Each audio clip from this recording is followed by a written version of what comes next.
toughness you saw out of Brady tonight and how that perhaps infiltrated your team? Yeah, I think both mental and physical toughness. I mean, obviously the mental toughness or the physical toughness, he takes a big hit right there before half that, I got to do a better job teaching him to slide. There's no way he should take that hit, but he did, and we end up having to kick a field goal there because we're out of rhythm and he's out of whack and has to come in at halftime and battle that, and then we come out and punt. After a little bit of a stalled drive, and then he comes back and gets going, hits Luther over the middle, and I think that takes some mental toughness. When you're physically beat up and you're not playing the way you want to, but you want to perform, so it takes both physical and mental toughness. And our team feeds off that energy. So really proud of him. Yeah, really proud of him. You alluded to it a little bit, but I mean the adversity starts on the opening kickoff, right? And with the penalty. But can you talk about your team's ability to kind of overcome some of those mistakes? Yeah, we had a bunch of them in the first half, honestly. I mean, we have the inexcusable offsides. I mean, we had repped that all week. We knew we were going to be aggressive. We had seen the look. We knew Harrison was going to make the kick relatively easily. But disappointing there. We have a turnover in the first half. Defensively, we give up 2 4th downs for touchdowns for scores. So a lot of just self-inflicted wounds. And then in the third quarter right there, we have a chance on 4th and 1 to really put the game away. We're up 14, could go to 3 possessions, and we don't get it, and the defense goes out and gives up a long drive for a touchdown. So, I think those things are things that have got to get corrected, and we've got to play more complementary football. But I am really proud of the way our guys just hang in there and find ways to make plays. Cody had the fumble early on, and then to see him come back in the second half and have the guy there. What goes through your mind as a coach on that? Yeah, I mean, there's nobody more disappointed in himself than Cody. And so, for us, it's about encouraging him, letting him know we believe in him, letting him know when the game's on the line, we're going to put him in there. He's a hard physical runner. Again, he rushed for another 120 yards, which is, I guess, the second time he's broken 100 yards here at Mizzou. And that long run right there was a backbreaker. So, obviously, that was good. It's a great job. Jordan Harris, true freshman, having to play a lot this week with Brett being out. They're bringing an edge pressure. He's got to alert the pressure, execute a call. He's got to relay that information down to the rest of the offensive linemen, and he does it perfectly. And we execute versus a pressure, which is something that's hard to do. I've been coaching a long time. I don't know that I've seen a true freshman in that situation execute that thing that well, and ultimately it resulted in a score. And so really proud of Jordan. And we're going to be better for all these guys playing. I know it, but it's tough right now, and that's everywhere in college football. So. How about Luther's day and then the injury with that?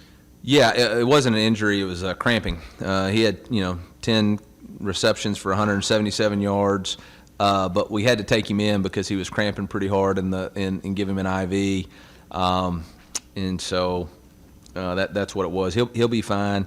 I thought he did a great job recovering that onside kick right there at the end too. So it was great for him to finish the game the right way. Coach, speaking of Luther, also even Marvin Hurst, you could throw in there. All these St. Louis kids playing in front of their hometown.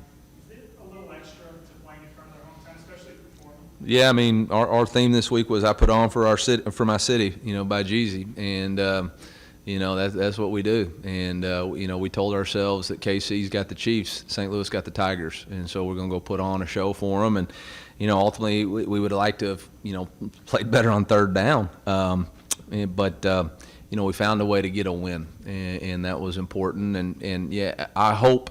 Part of the reason we wanted to do this was so that the city of St. Louis would understand that playing at home, playing for your hometown university is powerful. And I think there was a really great display of that tonight. What do you like from what you saw on Marquise Johnson's first touchdown? What do you have to say about how he's going so far? Yeah, we probably don't throw him the ball enough. That's what I think. Crud, that sucker is fast as lightning. And, man, he is making some tough catches, so we got to continue to find ways to get him vertically down the field. I will say this, the big throw to Luther in the third quarter was because Marquise cleared that side out. You know, they have so much respect for him. But, yeah, he's a really good player that we got to get more involved in what we're doing. On, What does it say about the? Y'all work for the same company. What does it say about the offense that on the last 2 games, 64 points today, over 500 yards, and you guys did struggle on third down? Like, just the potential is off. Well, the potential is potential means we haven't arrived yet. But, yeah, we know we're capable. We've got to really dial in on third down. 0 for 8. I don't know that I've ever been 0 for 8 on third downs. So that's something we got to really look at and fix. on the injuries, can you tell us what the situation is with Norfleet is, and do you know what's going on with Darius Robinson? The answer is yes. I know both of those questions. Without mispronouncing it too bad, Norfleet has a rib costriocolitis or something. It's the cartilage between the ribs on the hit. And so he's recovering. It's just a real painful injury. So just didn't feel like it was in his best interest to play tonight. Darius is battling a strained calf that has really plagued him. He keeps trying to go, and then it at some point in the game it always gives out on him, which it gave out in the fourth quarter last week, and this week it gave out in the first quarter. So we're going to have to make a decision on, do we rest him and get him back, or do we let him keep fighting, and ultimately we'll have to make that decision here pretty quick. So. Eli, on fourth down, what do you think is the key to kind of turning around on defense, just making sure they can get those stops and get off the field? Well, we let Marcus Clark pick it off. That's the best suggestion I got for us right now. But it's really man-to-man coverage. Bottom line is you got a man, you got to cover him. And why we are cutting guys loose in man-to-man, I don't know. And that's got to get fixed. It has got to get fixed. So, it's disappointing. I know Coach Baker's disappointed. I know our defensive players and staff are disappointed. But we got to get it fixed. You went up from 44 rush yards in the first half, and I think you went 200. What went established the run in the second half? I think a more concerted effort to establish the run probably played into it. I think good teams try to score in the first half and establish the run in the second half, and that's how you win football games. And so I think Coach Moore is doing an outstanding job of that, and obviously it was a big part of us having success. Our guy in the back's been trying to ask a question, and y'all keep cutting him off. So I'm going to – you're up, bud. Coach, you guys are 4-0 for the first time since 2013. Last year, your fourth win didn't come until late October the last 2 years. What's different about this team?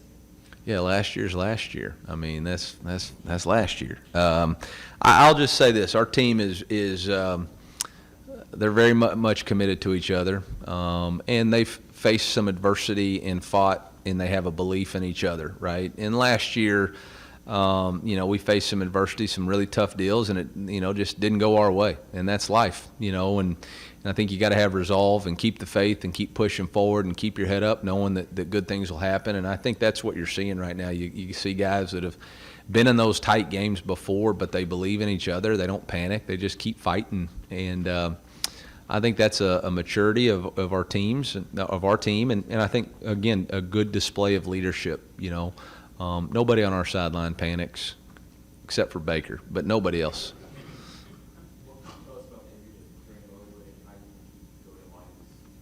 He was playing a great game, playing his best ball. I'm really proud of Drayden. It looks like an ankle sprain. I don't know if it's high or low. We tried to get him at halftime, but he just couldn't put any weight on it. So we'll see. He was playing at a high level. I know that. Eli, what can you guys say about the punting competition? It looks like we saw both Riley and Luke out there tonight. I only saw Luke. Did Riley get in? Did we sneak Riley in? I thought Luke punted the crap out of the ball. Bottom line is it's results-based business, and we needed to let Luke have a shot, and he took advantage of his opportunity. So going forward, it'll be Luke, if it's just like every position, always compete, and everybody's got to compete and play at a high level. So really proud of Luke. He's a St. Louis kid coming back, and I know it meant a lot to his family. I know it meant a lot to his dad. So really proud of Luke having the opportunity to do that. That's a special deal. Really special. Really, really special. What's your message to your team as you guys get ready to turn get treatment. Yeah, get treatment, try to get healthy. And that's going to be the biggest thing.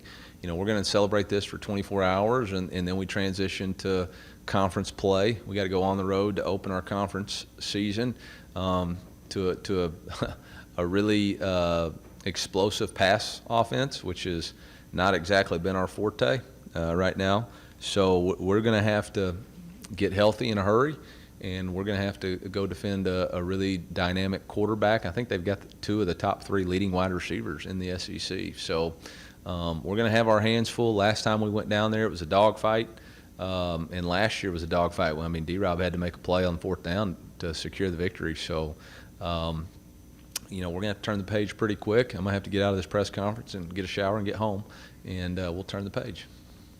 What went into the onside kick all of a sudden? I mean, it's there.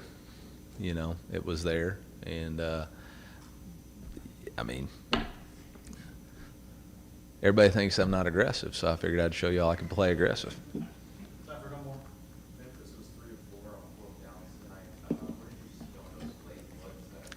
We don't cover in man-to-man coverage. That's what I see. That's what I see. We don't cover in man-to-man coverage. So we got to be better. We have got to be better.